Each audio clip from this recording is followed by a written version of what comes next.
Zdravím vás všechny.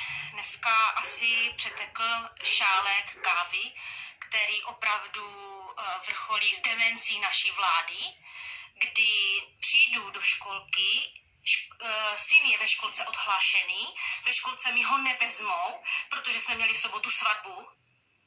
O to nic.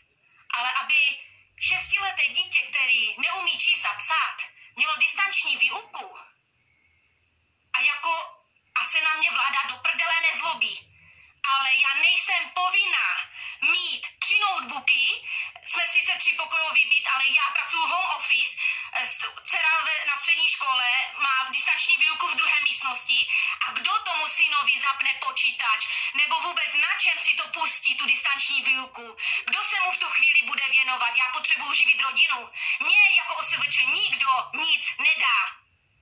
A kurva, myslí si, že budeme žrát hovna nebo co? A jdou všichni do prdele.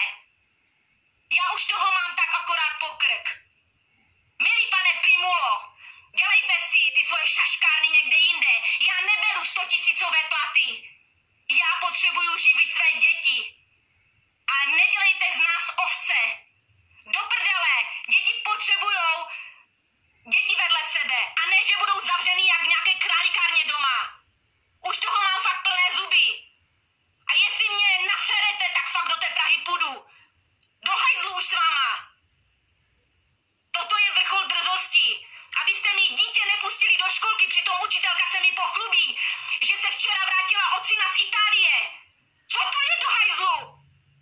To je vrchol drzosti.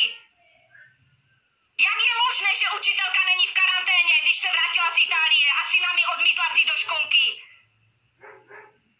Jako já budu v jednom pokoji pracovat, v druhém pokoji studuje dcera a syn bude jako doma sám vedle v pokoji v něčem, já nevím, jestli mu to spustím na notebooku nebo na mobilu a on si jako sám bude dělat distanční v 6 letech výuku? Vzpamatujte se, vládo, toto je vrchol drzosti, děláte z nás debily, děláte z našich dětí debily. Jako tohle není normální. Já už nevím, jestli mám brečet, nebo mám fakt se smát. Toto je výsměch nám, slušným lidem, který se snaží zabezpečit rodiny, který se snaží vychovávat slušně děti. Já už to nemůžu říct ani slušně, to nejde říct slušně, to nejde říct ani v klidu. Vzpamatujte se všichni. Když jsem se dneska na rehabilitacích ptala lidí, ať je to sestřičky, ať jsou to staří lidé, mladí lidé, jednoznačně všichni souhlasí s tím, že je to jedno velké divadlo. Všichni zajedno jsou, že to je jenom prostě biznis naší skurvené vlády a omlouvám se za tenhle výraz, ale toto není normální. Co bude? Jaká bude budoucnost pro naše děti? Myslí se vůbec na naše děti v téhle době? Myslí se vůbec na to, na ty naše rodiče, kteří bojí se pomalu jít do obchodu, bojí se pomalu setkat se svou rodinou? Lidi, vzpamatujte se. Toto je všechno biznis, jak z nás udělat ovce. Do prdele chytněte zdravý rozum. Chřipka tu byla, bude. Ano, vždycky se umíralo, vždycky umírat budou lidi. Spíš se dejte dokupy, začněte žít, být v pohodě, protože to je důležité. Když se prostě radujete, bavíte, ano, oni nám berou všechno, berou nám zábavu, berou nám to, aby jsme právě žili pozitivně, aby jsme byli v pohodě. To chtějí docílit, že budeme všichni úplně rozhození, úplně v prdeli, úplně ve stresu a to nám nabourává tu imunitu. A potom nám kdejaká rýmečka nás skolí. To je logické. Ale aby z našich dětí dělali blbečky, to jako dovolíme? To jako fakt chceme všichni? Co tady bude pro ty naše děti? Nejenom, že nám stát vlastně rozkradli. Všechno, co mohli, vytunelovali. Oni si směle tam přidávají platy a lidi živoří, lidi jsou pomalu bez práce. Toto, jako ať se na mě nikdo nezlobí a vy nemáte všichni děti, vás se to nedotýká. To, že nám prostě dětem strčili na hubky na držku a děti kolabujou ve školách, že je to prostě v pohodě. Teď ani zdravotníci je nemají na hubě, nosí je pod nosem. Říkají, že to je komedie.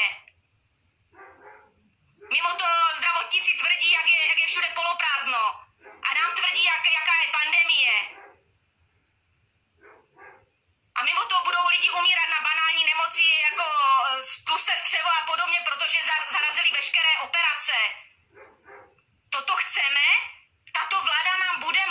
do života, my je živíme do prdele. Je důležité se opravdu semknout a probrat se. Fakt to je na defenestraci tady toto. Toto už nemůžeme nechat zajít dál, když oni si z nás opravdu dělají, to je kurník jak za holokaustu. Za chvilku nás fakt dají do plynu. Když nebudeme poslouchat, seberou nám děti. Když nebudeme na očkování, budeme v klecích. Do prdele, kde jsme, za chvilku nás fakt jako dostanou do situace, kdy budeme mít strach žít a dýchat vůbec. Já už nevím, co bych tomu dodala, sami si to proberte, ale toto už je fakt vrchol drzosti, aby oni nám diktovali, kde budeme, co budeme dělat. Jako, jak já můžu v klidu pracovat, když mám jedno dítě za zadkem, druhé za zadkem a furt řeším, kdy mám být potichu, kdy mám držet hubu, protože druhé dítě má studium. Jako já nemám prostor k tomu, abych v klidu pracovala a uživila děti. Každý den člověk řeší, jestli náhodou mi manžel nepřijde domů, protože tam bude někdo s covid pozitivem a budeme všichni v karanténě. Jenom proto, že nějaký debil vymyslel nějaké testy, které vůbec nemusí být funkční.